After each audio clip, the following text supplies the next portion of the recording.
Hello everyone, स्वागत है आप सभी का आपके अपने चैनल पढ़ के तो देख में। तो भाई कैसी लग रही है आपको हमारी क्लासेस, एक बार जरूर से कमेंट करके बताओ। और यहाँ पे आपके सभी डाउट्स क्लियर हो रहे हैं कि नहीं, जरूर से कमेंट करके बताना। पिछली जो क्लास थी उसमें हमने देख लिया था कि द्विघात समीकरण क्या होता है, ये हमने सीख लिया था। आज हम बात करने वाले हैं कि द्विघात समीकरण अगर हमें दिया गया हो तो उसके हम हल किस प्रकार से ज्ञात कर सकते हैं। और हम यहाँ पे गुणनखंड विधि की भी बारे में बात करने वाले हैं। यह इनमें से एक विधि है जिसके द्वारा हम द्विघात समीकरण को हल करते हैं। तो आज मुख्य रूप से द्विघात समीकरण के हल ज्ञात करने की विधियों के बारे में बात करेंगे। तो पहला विधि हमारे पास होता है जो हम आज करने वाले हैं, वह है गुणनखंडन विधि।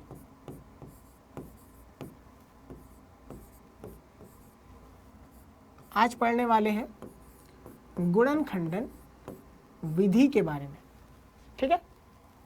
दूसरा विधि है हमारे पास पूर्ण वर्ग विधि। पूर्ण वर्ग विधि, और इसके अलावा द्विघात सूत्र, इसके द्वारा भी हम हमारे द्विघात समीकरण को हल कर सकते हैं।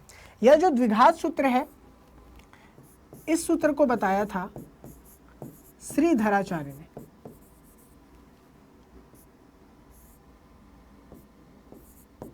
तो इसे हम श्रीधराचार्य सूत्र भी कहते हैं। अब ये जो द्विघात सूत्र है यह हमारे पूर्ण वर्ग विधि द्वारा ही आता है। तो इन सभी के बारे में अच्छे से बात करने वाले हैं। मुख्य रूप से आज हम पढ़ने वाले हैं गुणनखंड विधि के बारे में कि गुणनखंड विधि क्या है और कैसे हम प्रयोग कर सकते हैं। तो आज हम बात करेंगे कि अगर किसी द्विघात समीकरण को हमें दिया जाए तो उसका हमें यदि हल ज्ञात करना हो तो हम किस प्रकार से गुणनखंडन का प्रयोग कर, फैक्टराइजेशन का प्रयोग कर कैसे हल को ज्ञात कर सकते हैं।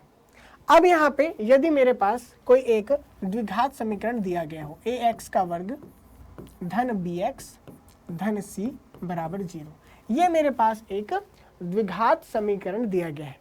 अब इसमें मैं गुणनखंड करने की बात कर रहा हूं, तो किसको गुणनखंड करना है? तो सभी बच्चे मुख्य रूप से याद रखना, हम बात करते हैं किसकी? मध्य पद की। मध्य पद। अब सर ये मध्य पद क्या है? यहाँ पे देखो ax का वर्ग धन bx धन c बराबर 0 दिया गया है। तो यहाँ तो मध्य पद हमारे पास क्या है? x है। x वाला जो हमारे पास पद है वही मध्य पद है। तो अगर मुझे ऐसा कोई पद दे दिया जाए, अगर मुझे कोई ऐसा दे दिया जाए जैसे कि 2x ऋण 3x का वर्ग धन 4 बराबर 0, तो क्या मध्य पद ये हो जाएगा? क्या मध्य पद ये हो जाएगा? मध्य वाला पद x के वर्ग वाला पद हो जाएगा? तो ऐसा बिल्कुल नहीं है। हमें इसे मानक रूप में लिखना बहुत ज्यादा जरूरी है। तो सबसे पहले क्या करेंगे? सबसे पहला काम है मानक रूप में लिखना। सबसे पहला काम है मानक रूप में लिखना। चाहो तो इसको पक्षांतर करके आप इस प्रकार से लिख सकते हो, 3x का वर्ग ऋण 2x और ऋण 4 बराबर 0। ये इस प्रकार से भी आ सकता है। तो अगर आपको कोई मध्य पद बोल रहा है, इसका सीधा मतलब होता है कि जो हमारे पास x वाला पद है, मैं किसकी बात कर रहा हूँ? x वाले पद की बात कर रहा हूँ। मुख्य रूप से सबसे इंपॉर्टेंट यह है कि हमारा जो द्विघात समीकरण है वो किस में होना चाहिए? मानक रूप में होना चाहिए। तो मध्य पद के पहले भी मुझे क्या लिखना चाहिए? सबसे पहले द्विघात समीकरण जो है सबसे पहले किस में होना चाहिए? मानक रूप में होना चाहिए। ठीक है, सबसे पहले किस में होना चाहिए? मानक रूप में होना चाहिए। मानक रूप के बाद हम क्या करेंगे? हमारे मध्य पद को देखेंगे। देख लिया मध्य पद को। अब मध्य पद हमारे पास क्या है? देखो यहाँ पे bx मध्य पद है। तो जो मध्य पद होगा, मतलब जो x bx होगा, उसका जो गुणांक है कौन है? x का गुणांक यहाँ पे कौन दिखाई दे रहा है आपको? b दिखाई दे रहा है। तो गुणनखंड किसका करते हैं हम? यहाँ पे मुख्य रूप से b का गुणनखंड करते हैं। तो b को हमें दो भागों में बांटना होता है। तो हम क्या करेंगे? x का गुणांक लेंगे। क्या करेंगे? x का गुणांक लेंगे। x का गुणांक यहाँ b है। तो b को हमें इस प्रकार दो भागों में तोड़ना है। किस प्रकार तोड़ना है उसको समझते हैं आगे। मान लो मैंने b को दो भागों में तोड़ दिया, भाग उसके हो गए p और q। ठीक है, दो भागों में जब हम b को तोड़ रहे हैं, इसका मतलब क्या है कि यदि मैं p धन q करूं तो मुझे क्या मिले? b मिलना चाहिए। जब मैं p धन q करूंगा तो मुझे क्या मिलना चाहिए, b मिलना चाहिए। मुझे b को p और q में इस प्रकार से तोड़ना है। ये तो हुई पहली बात। दूसरी बात क्या है कि p और q के मान क्या होने चाहिए। तो p और q के मान ऐसे होने चाहिए कि अगर मैं x वर्ग के गुणांक और अचर पद को आपस में गुणा कर दूं, तो यहां से अगला स्टेप क्या होगा, x वर्ग के गुणांक और अचर पद को आपस में गुणा कर दूं। x वर्ग का गुणांक और गुणा कर दूं किससे, अचर पद को।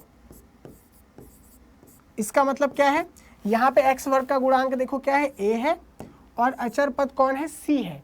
इसका यदि मैं आपस में गुणा करूं तो यहाँ पे क्या होना चाहिए, AC जो है बराबर होना चाहिए PQ के। A गुणा C क्या है, बराबर होना चाहिए P गुणा Q के।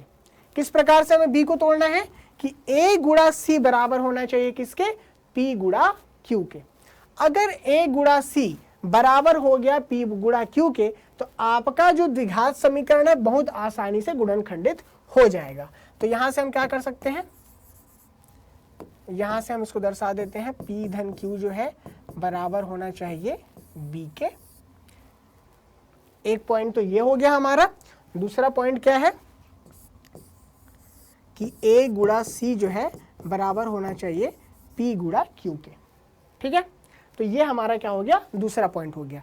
ये दोनों पॉइंट सही होने चाहिए, तब हम यहाँ पे क्या कर सकते हैं, तब हम यहाँ पे गुणनखंडित कर सकते हैं। तो ax का वर्ग धन px धन qx धन c बराबर 0। इस रूप में क्या करना होगा, इस रूप में हमको हमारे समीकरण को लाना होगा और यहाँ से हमें आसानी से x का मान निकल के मिल जाएगा। तो अब बोले सर यहाँ पे आपने विधि तो बता दिया, आपने ये बताया कि सबसे पहले मानक रूप में लिख लो, लिख लिया। फिर आपने ये बताया कि उसके बाद मध्य पद को देखो, तो देख लिया भाई यहाँ पे मध्य पद हमारा कौन सा, bx है। फिर x के गुणांक को देखो, तो देख लिया x का गुणांक कौन है, यहाँ पे b है। फिर क्या करना है, फिर x वर्ग का जो गुणांक है गुणा अचर पद करना है। ठीक है, हमने a गुणा c भी कर दिया। अब ये ध्यान रखना है कि a गुणा c जो है बराबर किसके होना चाहिए, P गुणा Q के बराबर होना चाहिए। वह भी हमने ध्यान रख लिया कि A गुणा C बराबर हो जाए P गुणा Q के। तो इस रूप में जब समीकरण मिल रहा है तो हमें हल कैसे प्राप्त होगा, तो ये आपको समझ में आएगा कब, जब आप कोई सवाल हल करोगे। तो जल्दी से लेते हैं एक उदाहरण और वहां से मैं आपको इसी को बहुत अच्छे से प्यार से समझाने वाला हूं, एकदम ईजी तरीके से। ठीक है, चलो भाई, तो सीधे आ जाते हैं हमारे क्वेश्चन में। यह हमारा एक क्वेश्चन है, पहला उदाहरण है। तो अब ये देख सकते हो ये एक द्विघात समीकरण वाले रूप में नहीं दिखाई दे रहा है। तो सबसे पहले क्या काम है आपका, द्विघात समीकरण का मानक रूप में आपको लाना है। पहला स्टेप क्या है, द्विघात समीकरण के मानक रूप में लाना। तो x का गुणा कर दो 7x का वर्ग हो जाएगा, x का अंदर गुणा कर दो 3x हो जाएगा, 4 को इधर पक्षांतर कर दो ऋण 4 हो जाएगा बराबर 0। ये आ गया मानक रूप में। तो जो पहला स्टेप है मानक रूप का ये हमने कंप्लीट कर लिया। ठीक है, पहला स्टेप मानक रूप का हमने कंप्लीट कर लिया है। इसके बाद देखो मध्य पद क्या है, इसमें मध्य पद है 3x हमारे पास। तो हमें किसके ऊपर ध्यान देना है, दूसरा हमें ध्यान देना है 3x के ऊपर। फिर हम बात किसके लिए करने वाले हैं, x के गुणांक के लिए। तो तीसरा स्टेप x का जो गुणांक है वो कितना है, 3 है। हमें क्या करना है, 3 को तोड़ना है। चौथा स्टेप हमारे पास क्या है, हमको ये ध्यान देना है कि 7 गुणा 4 हो जाए। अब ये सिर्फ 4 नहीं है, जो हमारे पास ऋण चिन्ह है ये भी साथ में आएगा। ठीक है, कभी भी ऋण चिन्ह को यहाँ पे ना भूलना। तो 7 गुणा हम क्या कर रहे हैं, ऋण 4 कर रहे हैं। तो क्या आ जाएगा, 7 गुणा ऋण 4, x वर्ग का गुणांक गुणित अचर पद कर रहे हैं। इसका जो मान है उसको देखना है, 7 चौक 28, तो ऋण 28 है इसका मान।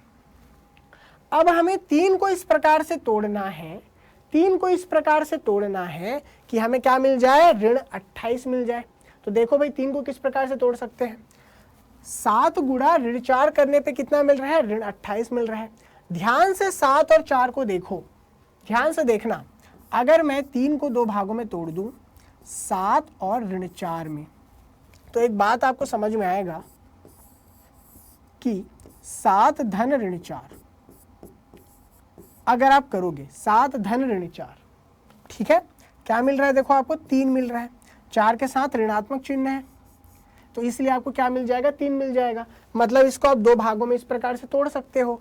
तो यहाँ से 3 को कौन से भाग में तोड़ दिया, 7 धन ऋण 4, ये 2 भागों में तोड़ दिया, करेक्ट। मतलब P और Q की जगह में 7 और ऋण 4 आ गया। अब यहाँ से देखो, ये हमारे पास x वर्ग का गुणांक था, ये हमारे पास अचर पद था। इसी प्रकार देखो P गुणा Q करके देखो, ठीक है, तो P गुणा Q के लिए 7 गुणा ऋण 4 आ जाएगा बराबर ऋण 28 आ जाएगा। यह हमारे पास 7 गुणा ऋण 4 किसके लिए था, चलो इसको आपको लिख के दिखा देता हूँ, और सभी बच्चे हो सके तो भाई साथ ही साथ नोट भी कर लो, आपको इजी पड़ेगा। तो ये क्या था आपका A गुणा C था, ठीक है, A का मान 7 था, C का मान ऋण 4 था। अब P का मान मैंने 7 लिया, Q का मान ऋण 4 लिया, तो ऋण 28 मिल गया। इसका मतलब क्या समझ में आया कि भाई बिल्कुल यहाँ से हम कह सकते हैं, बिल्कुल यहाँ से हम कह सकते हैं कि AC जो है बराबर है PQ के। ये फुलफिल हो गया, बस अब कोई दिक्कत वाली बात नहीं है। अब यहाँ से देखो, अब यहाँ से हम लिख सकते हैं 7x का वर्ग, 3x को हमने कैसे कैसे तोड़ा है, 7 और ऋण 4 में, तो धन 7x ऋण 4x, देखो वापिस 3 मिल जाएगा, और फिर ऋण 4 बराबर 0, करेक्ट। अब यहाँ से देखो 7x को निकाल सकते हैं, देखो दोनों पदों से 7x को निकाल सकते हैं, क्या बचा, x बचा, x बच गया, और यहाँ क्या बचेगा, 1 बचेगा। वापस गुणा करके देख लो, वापस 7x का वर्ग, और आपको 7x मिल जाएगा। फिर यहाँ से देखो ऋण 4 को बाहर निकाल सकते हो, क्या बचेगा, यहाँ से x धन 1 बचेगा बराबर 0, ठीक है। जब भी आप बाहर निकालते हो ट्राई किया करो एक बार अंदर गुणा करके मन में गुणा करके देख लिया करो। जब आप मन में गुणा करोगे तो यहाँ से आप देखना वापिस यही मिलता है कि नहीं, सिंपल लॉजिक है। यहाँ से आप ध्यान देना कि आपको 2 पद मिलेंगे, यहाँ से देखना ये एक पद मिला और ये दूसरा पद मिला, ठीक है। तो इन 2 पदों में आपको देखना कुछ ना कुछ कॉमन दिखेगा। देखो यहाँ पे x धन 1 और x धन 1 क्या दिखा, कॉमन दिखा। तो यहाँ से आपको क्या करना है, जो कॉमन है, जो उभयनिष्ठ है, उसको बेटा बाहर निकाल लो, ठीक है। उभयनिष्ठ को बाहर निकाल लो, क्या क्या बचेगा, यहाँ बचेगा 7x, दूसरे पद में बचेगा ऋण 4 और बराबर 0, ठीक है, बिना किसी दिक्कत के। अब यहाँ से देखो हमारे पास x धन 1 गुणा 7x ऋण 4 है, तो 2 प्रकार की स्थितियां हैं। पहला तो इसको हम पक्षांतर करें तो क्या मिलेगा हमें, x धन 1 बराबर 0, या फिर x धन 1 को पक्षांतर कर दे तो क्या मिलेगा हमें, 7x ऋण 4 बराबर 0, करेक्ट। तो x का मान क्या मिल जाएगा, 1 को पक्षांतर करोगे तो ऋण 1, या फिर x का मान क्या मिलेगा, 4 को पक्षांतर करोगे तो 4, 7 उड़े में है, भाग में चला जाएगा, 4/7 धन चिन्ह के साथ। तो x के क्या क्या मान संभव है, x के मान ऋण 1 और 4/7। तो यही क्या है, आपके द्विघात समीकरण का हल है। तो जो हमारे पास द्विघात समीकरण दिया गया था, इसका हल हमें क्या मिल गया, ऋण 1 और 4/7। तो यहाँ आप ध्यान देंगे कि यहाँ पे x धन 1 जो है और 7x ऋण 4, ये दोनों क्या है, गुणनखंड है किसके, 7x का वर्ग धन 3x ऋण 4 बराबर 0। मतलब हमारे द्विघात समीकरण की ये दोनों क्या है, गुणनखंड है, ठीक है। तो आई होप इस वाले सवाल से आपको समझ में आया होगा कि गुणनखंडन विधि द्वारा हम कैसे सॉल्व कर सकते हैं। अगर कुछ लोगों को और भी कंफ्यूजन है तो मैं एक और सवाल लेने वाला हूं, इस सवाल को ध्यान से देखना और मेरे साथ साथ सभी बच्चे सॉल्व करना, मेरे साथ साथ कॉपी पेन निकाल लो और सॉल्व करने बैठ जाओ भाई, आपको बहुत अच्छे तरीके से समझ में आ जाएगा, ठीक है। अब यहाँ पे देखिए अगला सवाल है, 2z का वर्ग धन z ऋण 6 बराबर 0। कुछ बच्चे यहाँ पे चर में कंफ्यूज हो जाते हैं कि सर यहाँ पे y दे दिया है, z दे दिया है। बेटा चर कोई भी दे दे, कोई फर्क नहीं पड़ता, कोई भी चर का मान आप निकाल सकते हो, कोई दिक्कत नहीं है। तो जब भी चर बदलते हुए देखो कंफ्यूज होने की जरूरत ही नहीं है, ठीक है। अब यहाँ पे देखो सिंपल हमें मानक रूप में ऑलरेडी दे के रखा है, तो मानक रूप में निकालने की जरूरत है क्या, बिल्कुल जरूरत नहीं है। इसको सिंपली हम लिख सकते हैं 2z का वर्ग धन z ऋण 6 और बराबर 0 लिख सकते हैं, सिंपल आसान तरीके से, ठीक है। अब यहाँ पे आप ध्यान देना, यहाँ पे ध्यान देना, तो z का गुणांक है 1, क्या है भाई, यहाँ पर z का गुणांक है वो क्या है, 1 है। ठीक है, चलो ये सभी बच्चे ध्यान रखो। एक स्टेप मैंने आपको क्या बताया था कि 2 और ऋण 6 है, 2 और क्या है, ऋण 6 है। इसको हम आपस में गुणा करके देखेंगे। इसका मतलब क्या है, ए गुणा हम क्या करके देख रहे हैं, सी करके देख रहे हैं। ए गुणा क्या करके देख रहे हैं, सी करके देख रहे हैं। तो 2 गुणा ऋण 6 करके देखा, कितना आ गया, देखो ऋण 12 आ गया। ठीक है, अब यहां देखो कि हमारे पास z का गुणांक क्या दिखाई दे रहा है, 1 दिखाई दे रहा है। तो 1 को इस प्रकार से तोड़ना है कि हमें 2 संख्या ऐसी मिले जिनको गुणा करने पर ऋण 12 हो जाए। थोड़ा सा दिमाग लगाना, आपको समझ में आ जाएगा। जैसे कि अगर मैं 1 को धन 4 ले लेते हैं, इसको ज्यादा बेटर है, धन 4 और ऋण 3 में तोड़ू, धन 4 और ऋण 3 में तोड़ू, तो क्या होगा, यहां से देखो 1 बराबर हम लिख सकते हैं क्या, 4 धन ऋण 3। तो 4 में से अगर आप 3 घटा दोगे तो क्या मिल जाएगा आपको, यहां पर 1 मिल जाएगा। ठीक है, तो यहां से देखो हमने 1 को 4 और ऋण 3 में क्या कर दिया, तोड़ लिया है। तो यहां से देख सकते हैं 4 और ऋण 3 में 1 क्या हो गया, टूट गया। इसका मतलब P और Q की जगह क्या क्या मान मिल गए, 4 और ऋण 3 मिल गए, 4 गुणा ऋण 3।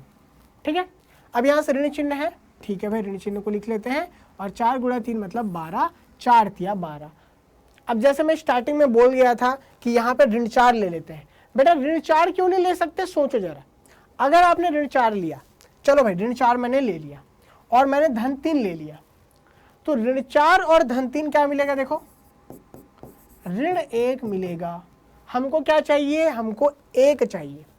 ऋण 4 और धन 3 को गुणा करने पर ऋण 12 जरूर मिलेगा, ये तो सही है, ये तो बिल्कुल सही है, लेकिन इसे जोड़ने पे मुझे 1 नहीं मिलेगा, है ना। इसलिए हम धन 4 और ऋण 3 ही लेंगे, ताकि इसको जोड़ने पर भी मुझे 1 मिले और गुणा करने पर ऋण 12 मिल जाए। ठीक है, कोई शक है यहाँ तक, कोई दिक्कत है यहाँ तक, बच्चे जरूर कमेंट करके बताओ, कोई भी दिक्कत है, कोई भी परेशानी है। ठीक है, अब यहाँ पे देखो AC और PQ जो है ये बराबर आ गए। AC और PQ जो है क्या हो गया, बराबर आ गया। अगर मैं बोल दिया कि AC और PQ बराबर आ गया, इसका सीधा मतलब ये है कि भाई हमने जो तोड़ा है बिल्कुल सही तोड़ा है, हमने जो गुणनखंडित किया है बिल्कुल सही किया है। तो यहां से देखो 2z का वर्ग, 4 और 3 है, ऋण 3 है, तो धन 4x लिख लो, ऋण 3x लिख लो, वापस आपको x मिलेगा, सॉरी अब यहाँ पे x नहीं है, क्या है, z है, तो z ले लेंगे। देखो मैं भी x बोल गया, क्योंकि x की आदत है तो हम x बोल जाते हैं, लेकिन कोई दिक्कत नहीं है, हर एक चर का वही मीनिंग है, कोई अंतर नहीं है। अब यहाँ से देखो ऋण 6 है हमारे पास, ऋण 6 बराबर 0, तो यहाँ से क्या आ जाएगा, 2z, z धन 2। देखो यहाँ से 2z निकालोगे क्या बचेगा, z बचेगा। यहाँ से 2z निकालोगे क्या बचेगा, केवल 2 बचेगा। यहाँ से देखो ऋण 3 को बाहर निकालो तो धनात्मक z बचेगा, ऋण 3 को बाहर निकालो तो धनात्मक 2 बचेगा और बराबर 0। बेटा यहाँ से दोनों में कॉमन क्या है, z धन 2 यहाँ पे कॉमन है। फिर यहाँ पे देखो 2z ऋण 3 बराबर 0, तो क्या आ जाएगा, देखो यहाँ से पहले 2z ऋण 3 को पक्षांतर कर सकते हैं और z धन 2 को हम पक्षांतर कर सकते हैं। तो यहाँ से क्या आ जाएगा, यहाँ से z धन 2, जब हम 2z ऋण 3 को पक्षांतर करते हैं तो z धन 2 बराबर 0 मिलेगा, या फिर जब हम z धन 2 को पक्षांतर करते हैं तो 2z ऋण 3 बराबर हमें 0 मिल जाएगा।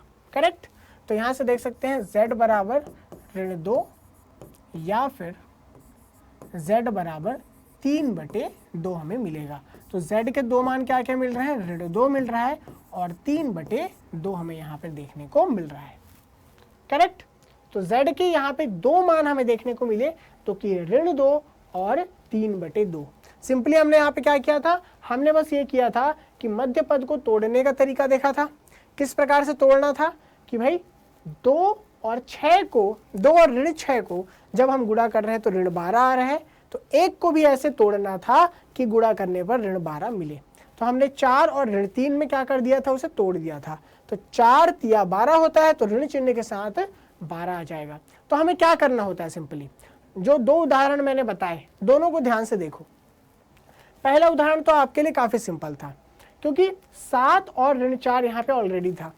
अगर हमें यह देखना होता है कि हमें कौन से अंक चाहिए जिसको हमें मध्य पद को तोड़ने के लिए, तो यहाँ से क्या करें, सबसे पहले भाई यही देख लो, x का वर्ग का गुणांक क्या है, अचर पद क्या है। यहाँ से हमें दिख गया 7 में से 4 को घटाएंगे तो बिल्कुल हमें 3 मिलेगा। तो यहाँ से तो सीधे सीधे हमारा आंसर निकल के आता है। जबकि दूसरे सवाल में हम देख सकते हैं कि भाई 2 और ऋण 6 को अगर आपस में जोड़ोगे तो आपको ऋण 4 मिलेगा, मतलब एक तो नहीं मिल रहा है। तो अब हम यहाँ पे सोचना पड़ेगा। तो ऋण 6 और 2 को गुणा करने पर कितना मिल रहा है, देखो ऋण 12 मिल रहा है। हमें क्या चाहिए, ऋण 12। तो हम देखते हैं एक के आसपास के वह मान जिन्हें गुणा करने पर ऋण 12 मिल जाए। ठीक है, तो ये हम जानते हैं। अगर सोचते जाए तो एक से आगे बढ़े 2 की ओर, है ना, तो 2 छक्के 12 होता है, करेक्ट। एक से आगे बढ़ा 2 की ओर, 2 छक्के 12 होता है। लेकिन 6 और 2 आपस में अगर जोड़ोगे या घटाओगे आपको 1 नहीं मिलने वाला। आगे बढ़ो, 3 में जाओ, 3 चौक 12 होता है। 4 और 3 में देखो आपस में कुछ कॉम्बिनेशन है क्या, 4 और 3 आपस में जब घटाते हो तो क्या मिल रहा है आपको, तब आपको बिल्कुल 1 मिल रहा है। मतलब 4 और 3 में से एक को आपको ऋण चिन्ह लेना होगा, एक को धन चिन्ह लेना होगा, अगर आपको ऋण 12 चाहिए, करेक्ट। अब यहाँ पे देखो जो हमारा 1 है, जो गुणांक 1 है वह धनात्मक है। इसका मतलब बड़ी संख्या को धन चिन्ह दे दो। मतलब 4 को क्या दे दिया, धन चिन्ह दे दिया, और 3 को ऋण चिन्ह दे दिया। सिंपल है, 4 को धन चिन्ह, 3 को ऋण चिन्ह दिया, 4 तिया 12 हो गया। और यहां से हम देख सकते हैं AC बराबर PQ हो गया। और AC बराबर PQ अगर आ गया तो सवाल आपका ऐसे ही हल है। Z के हमारे 2 मान यहाँ पे निकल के आ गए। क्लियर है। होपफुली ये 2 क्वेश्चन जो है आपको बहुत अच्छे से समझ में आया होगा। अब ये जो तीसरा क्वेश्चन है, कुछ ऐसे क्वेश्चन आपको पूछते हैं जहां पे आपका जो गुणांक होता है वो एक नॉर्मल सी संख्या नहीं होती, या मैं कहूँ परिमेय संख्या नहीं होती। ठीक है, जैसे यहाँ देख सकते हैं कर्णी 2 दिया है, एक अपरिमेय संख्या दे दिया है। यहाँ पे जो अचर पद है वो एक अपरिमेय संख्या है। ऐसे क्वेश्चन को कैसे हल करें, ऐसे क्वेश्चन में कंफ्यूज होने की कोई जरूरत नहीं है। ऐसे क्वेश्चन भी हमारे जो नॉर्मल विधियां हैं उसी से हल हो जाएगा। चलो जैसे इसको मैं आपको सॉल्व करके बताता हूँ। ठीक है, यहाँ पर देखो, यहाँ पे हमें मानक रूप में ही दिया गया है, तो मानक रूप का तो टेंशन नहीं है। मैं क्या करता हूँ, सबसे पहले सीधे मैं AC को लेता हूँ। A हमारे पास क्या है, x वर्ग का गुणांक है जो कि है वर्गमूल 2, और C क्या है, 5 वर्गमूल 2। वर्गमूल 2 है गुणा 5 वर्गमूल 2 है, करेक्ट। A और C को आपस में गुणा कर दिया। यहाँ से देखो 5 रहेगा हमारे पास, और वर्गमूल 2 का हम क्या कर देंगे, वर्ग कर देंगे। बात सही है। अब बेटा यहाँ पे अगर एक चीज देखोगे, 5 और गुणा वर्गमूल 2 का वर्ग करने पर क्या मिलेगा आपको, 2 मिल जाएगा। ठीक है, अब यहाँ से देखो 5 गुणा 2 मतलब कितना आ गया, 10 आ गया। मतलब A गुणा C का मान कितना मिल गया, मुझे 10 मिल गया। मध्य पद को ध्यान से देखो, हमारे पास क्या है, 7 है। मध्य पद को ध्यान से देखो, हमारे पास क्या है, 7 है। अब 7 को मुझे इस प्रकार से तोड़ना है कि उसके द्वारा तोड़े गए जो अंक है उसको आपस में जोड़ने पर मुझे 7 मिले, और आपस में गुणा करने पर मुझे 10 मिले। पिछले वाले क्वेश्चन में हमारे पास संख्या 1 था, और गुणा करने पर बड़ी संख्या 12 चाहिए था, जो कि ऋणात्मक 12 था। ठीक है, अब यहाँ पे क्या है, देखो 7 है, और यहाँ पे गुणा करने पर क्या चाहिए, 10 चाहिए। 10 7 से बहुत ज्यादा बड़ी संख्या नहीं है, इसलिए क्या करो, 7 से नीचे वाली संख्याओं पे आओ। जैसे देखो 6 से किसी संख्या को गुणा करने पे मिलता है क्या, हमारे पास 10। 6 से किसी भी संख्या को गुणा करो, 6 दूनी 12 हो जाता है, ज्यादा हो जाता है, तो 6 को छोड़ दो। अब आओ 5 के पास, 5 से गुणा करो 2 का, 5 दूनी 10 होता है।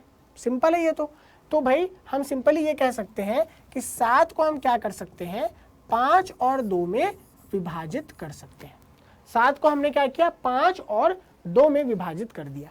तो यहां से हम क्या लिख सकते हैं, 7 बराबर 5 और धन 2।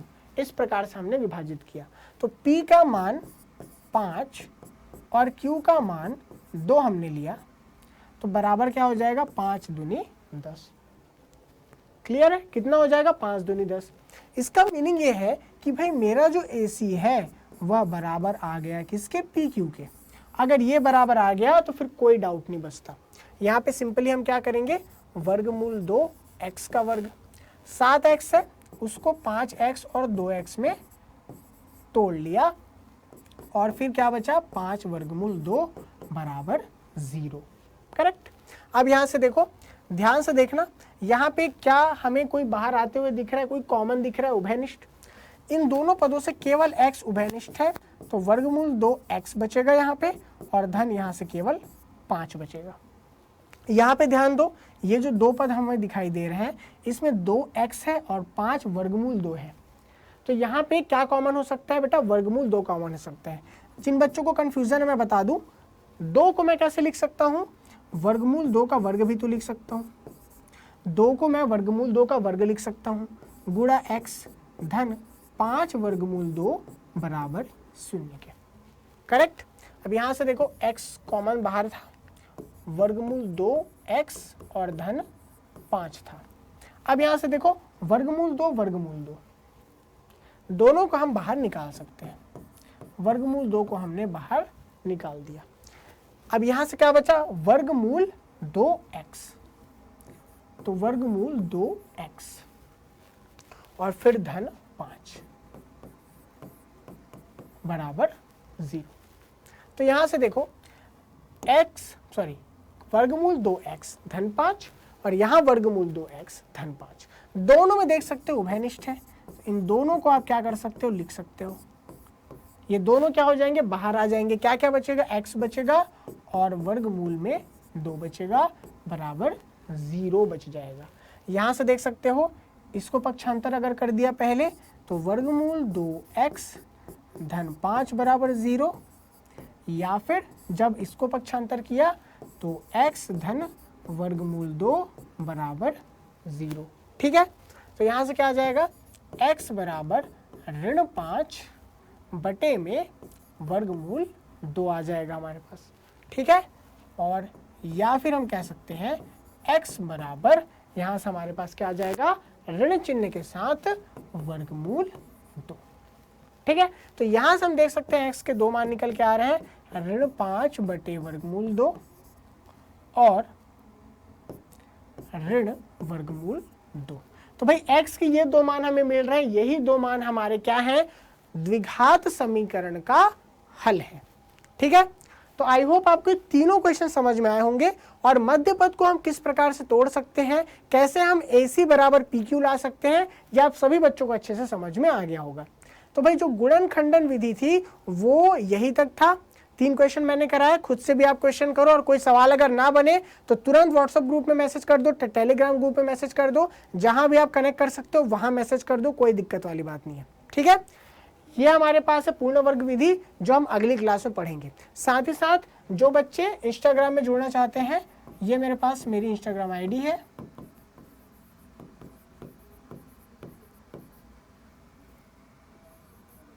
इस इंस्टाग्राम आईडी में सभी बच्चे जुड़ सकते हैं। ठीक है। तो बेटा मिलते हैं फिर अगली क्लास में, तब तक के लिए bye bye and thank you.